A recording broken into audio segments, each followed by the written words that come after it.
Good, Jamie?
Okay, so it's been booted. Jamie, can you hear us? Yep, it's good now.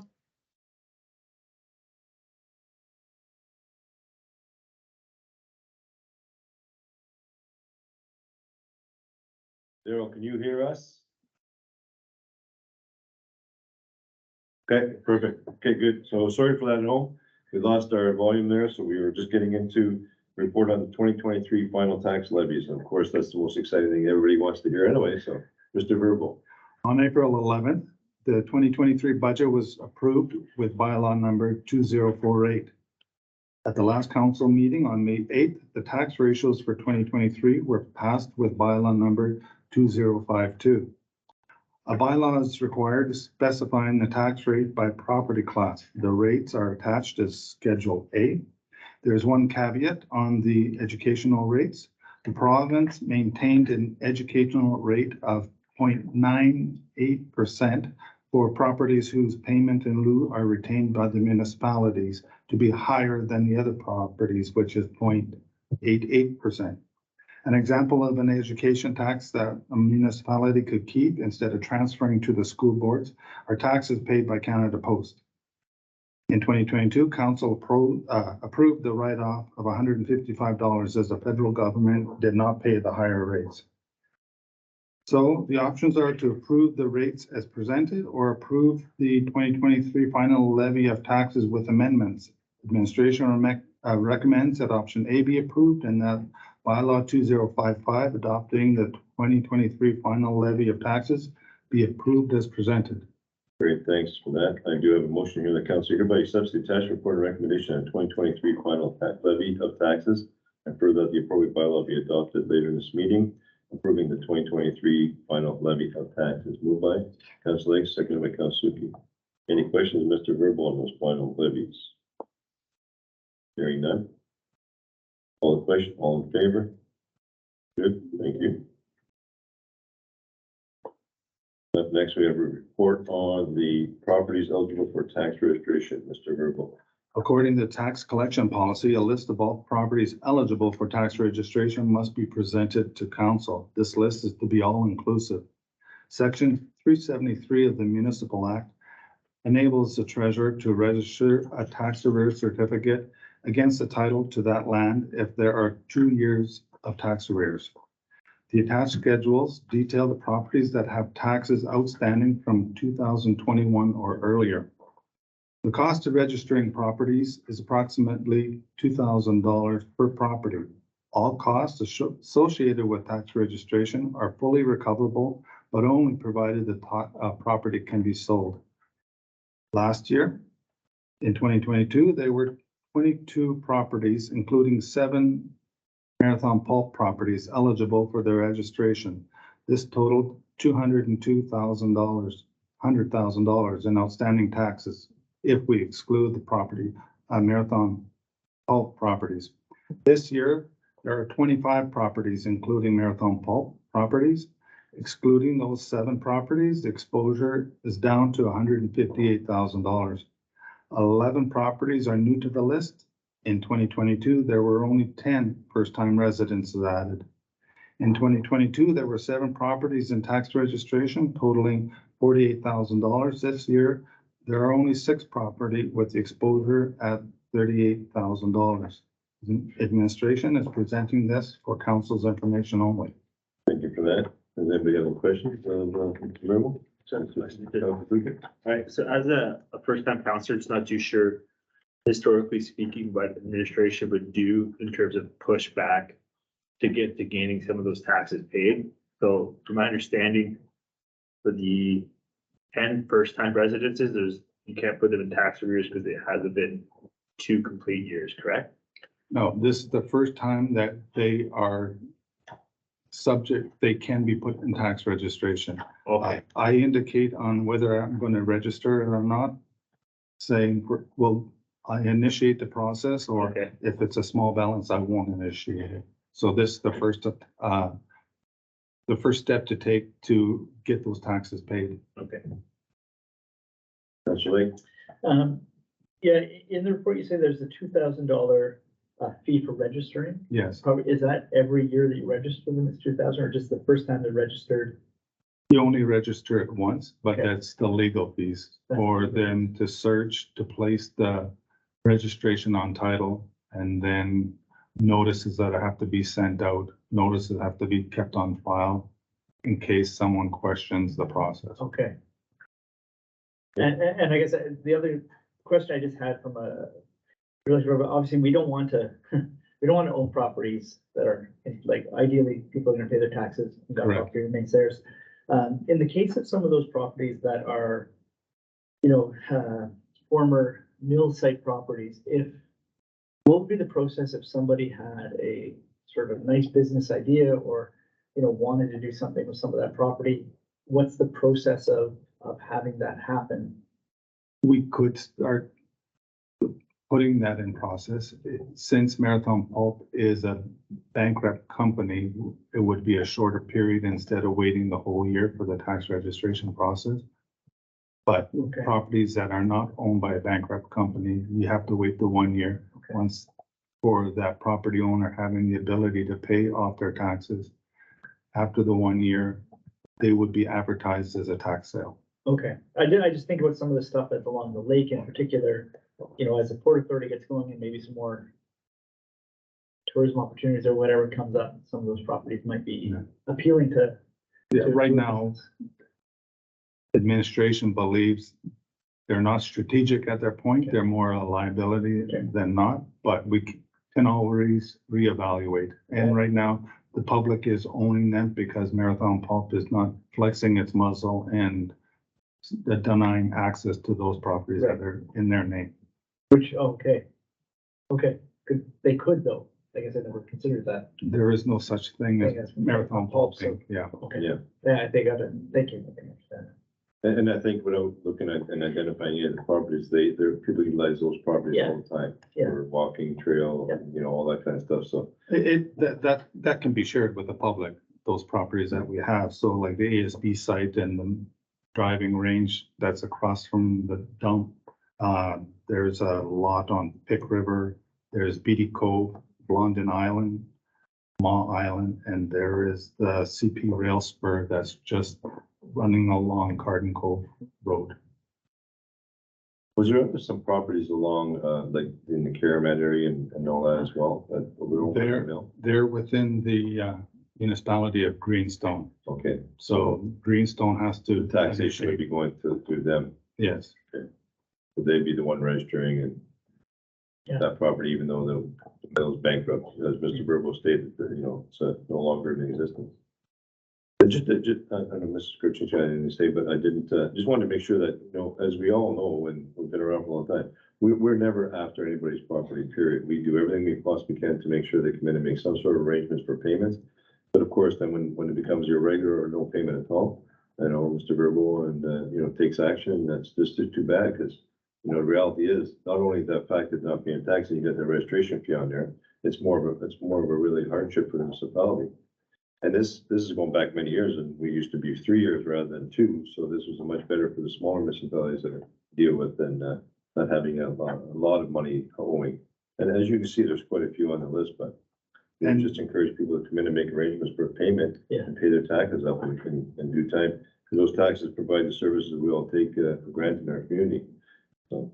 and as far as accountability, this report is given to council every year so that I'm held accountable. So if you have any questions on why, for example, properties that have been in tax registration or eligible for tax registration from 2019, what's the treasurer doing? You ask me those questions and I'll give you a reason.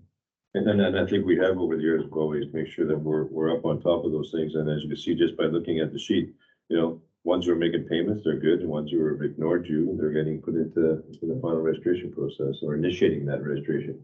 So they still have time to come and chat with you. They have 1 year from when it's registered. Yeah. So it's a process. Thank you, sir. Other questions? We'll move on to the motion for check runs. We have a motion here for check runs for April 2023 and the checks be approved for payment accounts payable in the amount of $895,349.09 and payable in the amount of $175,362.67. Moved by Councilor Lake, second by Councilor Suki. Any questions of those payments or payroll? Hearing none, call question, all in favor? Very, thank you.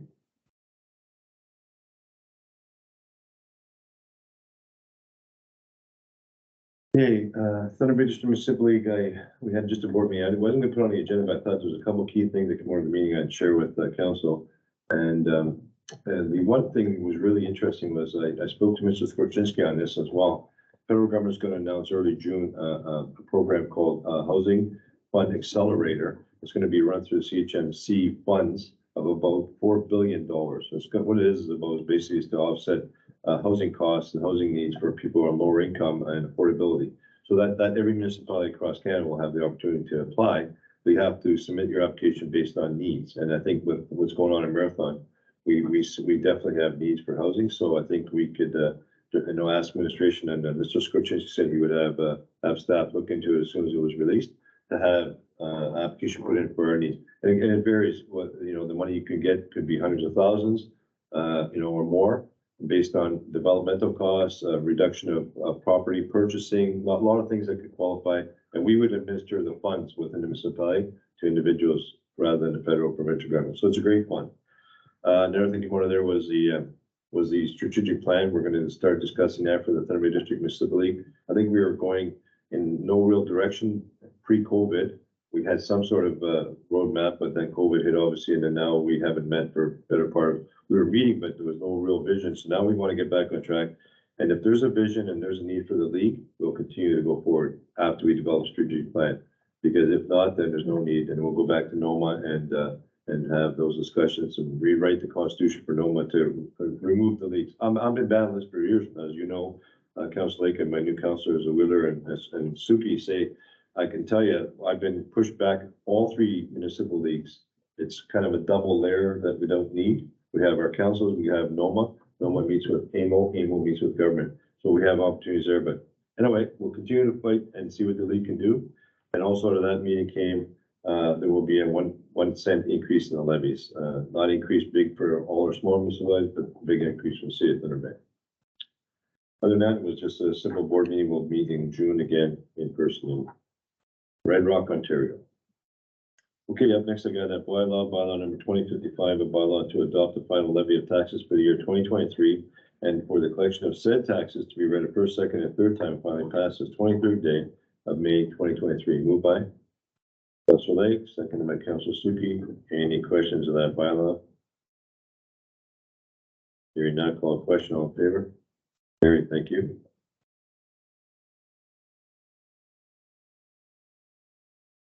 Okay, up next, we have a couple requests for support under new businesses. The first one is the council hereby supports the attachment we received from the township of Armar pertaining to the water arrow dome.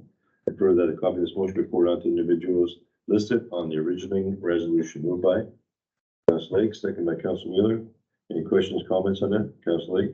Yeah, so you know what, I know this is kind of a Southern Ontario thing, but as the port gets developed, I guess that my question would be, you know, if somebody was gonna create a water aerodrome, which I'm assuming is for float planes, what would the process be here? And is that something that we'd want to support based on that?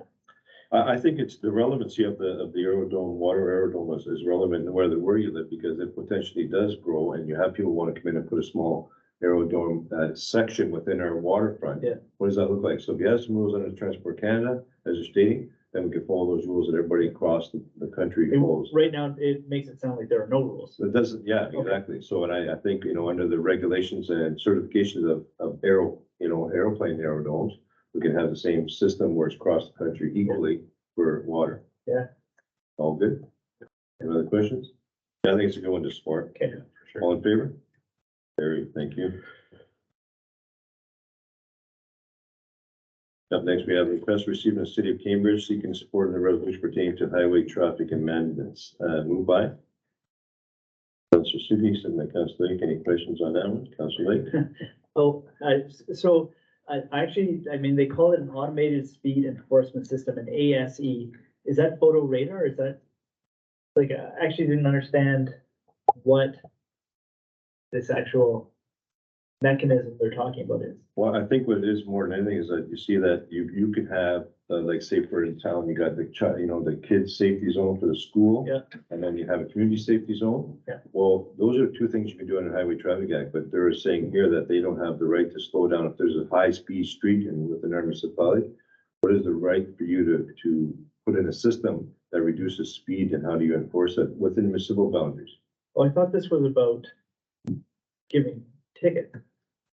It's to reduce speed, permitting municipalities to locate the system to permanently temporary any roadway under jurisdiction of municipalities, determine municipalities not to be restricted, only in community safety zones and school safety zone. So that's all we can do right now. So we can levy fines against those two zones. But if you want to put something in specifically for a certain area, park area, like other than community safety zone or a school zone, that's what I'm reading from here. Mr. Skorczynski, I don't know if you looked at it, anything different on that? Yeah, you're correct. So it's not photo radar. So, and you likely see it in cities more than small municipalities where you'll actually see a speed sign. So let's say in front of Delarose Park, there'll be a sign that says you are traveling 56 kilometers an hour when it's 40 kilometers an hour. So right now, the only two zones you can have those in are in community safety zones or school zones. So what this is asking for is the ability to have those types of signs in other areas. misread that, thank you. Any other questions? Oh, that's it. Yeah. Especially, you know, if we're gonna have lots of contractors coming into town, don't know where, you know, you don't know to slow down for a Canadian Tire, if you're not from here, right? And the police services board have a sign, but I'm gonna encourage Cam to put them up more regularly, than just to remind. It's not Yeah. more about enforcement, but reminding it, and now with this passed, you can enforce those signs as well, right? Okay, Without being entrapped. yeah, that makes way more sense. They all in favor? Gary? Good, I thanks. understood it the same way. Yeah, I thought it was like some sort of enforcement system. Yeah. Okay. And up next, we have a request received Prince Edward Island seeking your support in the resolution in regards to provincial planning statements and further the copy of this motion report onto regular listed in the original resolution. Moved by Councillor Miller, seconded by Councillor Lake. Any questions or comments on this one? Councillor Lake, I did not understand this one. I mean, I think it's because we don't have the PPSs, the, right? what was the acronym for PPS? There were way too many acronyms. Provincial planning statement. Yeah, like I don't know if the administration can clarify this a bit. I know we don't have, like, that's a big touristy area, I think. So it's certainly- I can highlight it, your worship. It is applicable to us. We're obviously a single tier municipality, so our local planning authority is council. So really, you know, what they're looking at doing is making changes with respect to natural heritage, which is applicable to us. We're going through that process right now with the planning of the Penn Lake subdivision phase 2, as well as agricultural lands. So under the proposed amendments to the legislation, it's removing those powers from the local municipality, and those consultations no longer being required. So I would say, you know, we certainly support the resolution, and knowing that we're going to be looking at updating our official plan and comprehensive zoning bylaw. We want our local planning authority to have the power to make the decisions and not be removed to an external body or the province.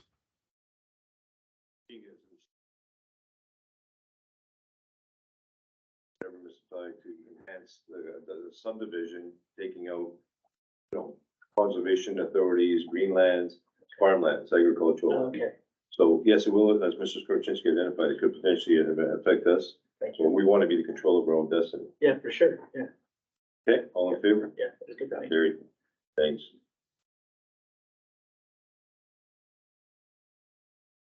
I misread both those. Okay, as stated, Councillor Balance will not be here for his announcement on the business board, but I'll just kind of highlight it's this coming weekend. So we encourage anybody who has got a ticket and part of the business community want to support that. 2 weekends. Sorry, Yeah. June, yeah, following Saturday. Sold out? Well, that's good then. Perfect. Okay. Awesome. Okay, up next, Council Lake, a little update in regards to some stuff happening at school. Yeah, this was gonna be done by the student counselors, but they're, teenagers are super busy. So the high school is gonna be hosting, their 6th powwow. It's been a couple of years because of COVID and other reasons. It's gonna be on June 6th from, 11 a.m. is the grand entry until 3 p.m. It's being hosted by the students from Nedamizakmik, from Mobert, but it will be held at our high school. We have, some of the high school students will be the head dancers, John Desmolin and Wawate Thorson. We have an arena director who's gonna be a high school student, Carson Ball, which is pretty exciting. Our elders are Rose and Garland Moses. And the theme is around respecting the way we grow. So that's gonna kind of be the theme. It's a teaching powwow. Everybody in the community is invited. But I'd love to, if we could send the municipality a poster and put it maybe on the website. And certainly there's a couple of rules people sometimes don't know. One is dogs are, unless they're service animals, we ask you to keep your dogs away from the powwow. There's some cultural reasons for that, and that's the only thing that our elders told us to make clear. Other than that, everybody's invited. There'll be food vendors and some vendors selling crafts. So that's something new we're trying this year. So we'll certainly invite everybody to come out. Again, grand entry is at 11 a.m. and it's going to go till 3. Great, thank you for that. Okay, well then all that being said, we are going to leave this meeting right after here and head over to the groundbreaking ceremonial event that's going to start off our $11 million public works garage. So we're gonna go there right after that, as we did with Pebble Beach, and we're looking forward to some great things happening in the community over the summer. So thank you very much, and I call the meeting to adjourn at 4:25 p.m. Thank you. By Councilor Lakes and by Councilor Suki. Have a good night, everybody.